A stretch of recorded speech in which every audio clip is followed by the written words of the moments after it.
को अपना बेटा बना लो।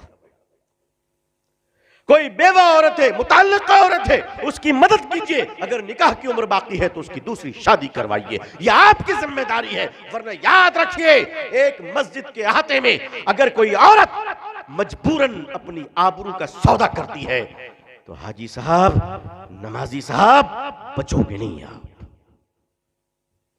आप अपने कमरे को बंद कर तस्बीह हिला के बचोगे नहीं। आप अल्लाह ताला ने कौम पर जब आजाब भेजा तो फरिश्तों ने कहा, अल्लाह, इस बस्ती में एक तेरा बंदा ऐसा है जो पलक झपकने के बराबर भी तेरी नाफरमानी नहीं किया, उस आबिद का क्या करूं? अल्लाह ने फरमाया, इस अजाब के साथ उसे भी पलट दे। कहा, वो मेरा आबिद है, मैं उसे क़यामत के दिन दूंगा। लेकिन इस वक्त वो मुजरिम है कि उसने खुद तो मुझे पाया, मेरे बंदों तक मुझे नहीं पहुंचाया। मस्जिद जिम्मेदारी ले इस बात की 160 का, और वो किफालत करे, वजीफा भेजे, ताकि किसी को भीख ना मांगना पड़े। हमारी कौम में एक गरीब आदमी अपनी बेटी की शादी के लिए अगर भीख मांगता है तो शर्म आनी चाहिए, हमें गैरत आनी चाहिए। हमने कलकत्ते में अपनी मस्जिद में पाबंदी लगा रखी है, कोई नहीं मांग सकता। जरूरतमंद है तो आप तफसील दीजिए, क्या है बताइए आप, इंशाअल्लाह आपकी शादी बेटी की करवाई जाएगी इंशाअल्लाह, और हो रही है अल्हम्दुलिल्लाह। अब आप चोचले बगाड़ेंगे कि यामा का मोटरसाइकिल चलाए तो माफ कीजिएगा, वो सब नहीं देंगे हम आपको, एक मुनासिब तरीके से। और अल्हम्दुलिल्लाह हमारे कलकत्ते की मस्जिद में चंद मालदारों ने मुझे कह रखा है, अल्लाह ताला उनके मालों में बरकत अता फरमाए, कोई भी तकाजा है आप हमें फोन कर दीजिए, हम भेज देंगे। अल्लाह का शुक्र है, अल्लाह उनको बरकत दे रहे। लेकिन भीख मांगने की इजाजत नहीं है मस्जिद में। अगर मस्जिद में कोई खड़ा होकर भीख मांग रहा है तो मस्जिद के सारे मुसल्लियों को गैरत आनी चाहिए कि हमारे रहते हुए हमारा भाई भीख मांग रहा है। जी, गैरत आनी चाहिए, गैरत आनी चाहिए। बेगैरत है वो लोग जो 10-5 दे के निकल जाते हैं। बेगैरत है वो लोग दीनदार नहीं है, सखी नहीं है, वो बेगैरत है, वो भिखारियों को प्रमोट कर रहे हैं। सिखों में आपने भीख मांगते हुए नहीं देखा होगा, जैनियों में आपने भीख मांगते हुए नहीं देखा होगा। क्यों? वो अपने गरीब को खड़ा कर देते हैं, गरीबों को खड़ा कर देते हैं। हम गरीबों की कमर तोड़ देते हैं। हम मोबाइल खरीदते हैं 50,000 की, लेकिन गरीब को आलू में 1 रुपए ज्यादा देने के लिए तैयार नहीं है। कहते नहीं, मोल भाव करो, दाम करो, नीचे करो। नेट पे खर्च करेंगे, इंटरनेट पे खर्च करेंगे, मगर हम किसी की मदद नहीं करेंगे। और मदद भी करेंगे तो अल्लाह की पनाह, ये जाड़ा आ रहा है ना, सर्दी आ रही है, कंबल बांटेंगे लोग, स्टेज लगाएंगे, माइक लगाएंगे और कहेंगे आओ गरीबों कंबल दूं।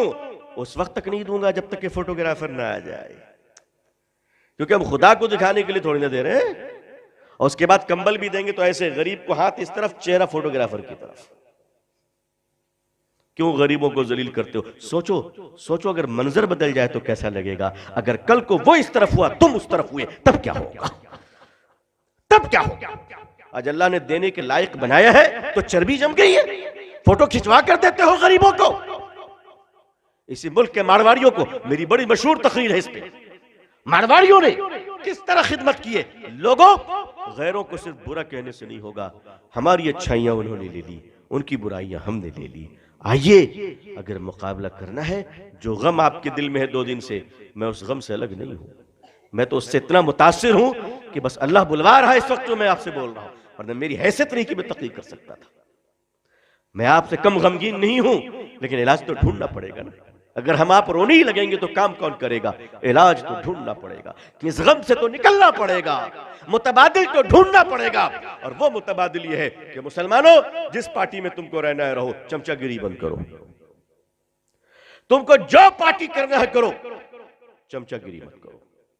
और ऐसे मुसलमानों से मुसलमानों बचो जो बाप के जनाजे में तो टोपी नहीं पहनता है, एमएलए की इफ्तार पार्टी में 3 हाथ की लंबी टोपी पहने खड़ा रहता है।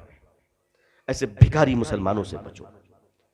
इफ्तार पार्टियों का धंधा बंद कीजिए, इसने आपको रकाबी पकड़े फकीरों में तब्दील कर दिया है। नहीं, और आप चुप रहना सीखिए, कुछ नहीं बोलना है, नो कमेंट्स। सोशल मीडिया का इस्तेमाल कम कीजिए, हो सके तो अपने घरों से टीवी को निकाल दीजिए। आप सोच रहे होंगे मैं क्या कह रहा हूं। मेरे बुजुर्गों, टीवी में न्यूज देखते हो, न्यूज में सिवाय तुम्हें गाली देने के और क्या दिया जाता है?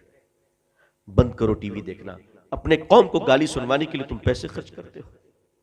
मेरे बुजुर्गों, अपने वक्त का सही इस्तेमाल कीजिए। कोई काम नहीं तो सो जाइए, कुरान पढ़िए, अल्लाह अल्लाह कीजिए, इस्तग़फ़ार पढ़िए, ताकि आंख बंद होने